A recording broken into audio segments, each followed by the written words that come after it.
श्रीपेवाडी औद्योगिक वसाहतीत अज्ञात चोरट्यांचा धुमाकूळ.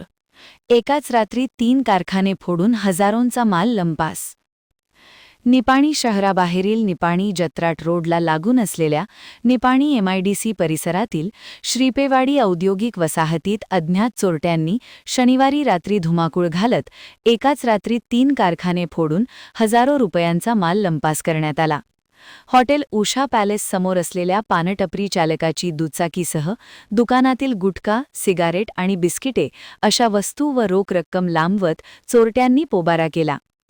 मध्यरात्रीच्या सुमारास चोरट्यांनी औद्योगिक वसाहतीतील डॉक्टर अमोल मगदूम यांच्या श्रीशैल आयुर्वेदिक कारखाना फोडून आतमध्ये प्रवेश केला. त्यांनी आतमधील साहित्य विस्कटून साहित्य लांबवले. त्यानंतर चोरट्यांनी अनिरुद्ध कुरबेट्टी यांच्या मालकीच्या खत निर्मिती कारखान्याचे कुलूप तोडून आतमध्ये प्रवेश करून साहित्य विस्कटून देत पैशांची चाचपणी केली.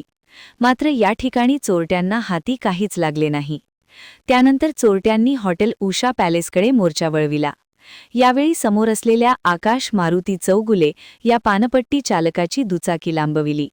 शिवाय पानपट्टीतील रोकड, गुटखा, सिगारेट, बिस्किटे लांबविली. शेजारी अण्णासाहेब वरुटे यांचे गारमेंट साहित्य असलेला दुकान गाळा फोडून साहित्य विस्कटून दिले. यावेळी चोरट्यांनी या परिसरात असलेल्या 2-3 ठिकाणच्या चहाटपरी व पान शॉप फोडून नुकसान केले. सकाळी कामगार कामावर आल्यानंतर हा प्रकार उघडकीस आला. बसवेश्वर चौक पोलीस ठाण्याचे उपनिरीक्षक रमेश पवार यांच्यासह पोलिसांनी घटनास्थळी भेट देऊन पाहणी केली. महान कार्य न्यूजसाठी गौतम जाधव, निपाणी.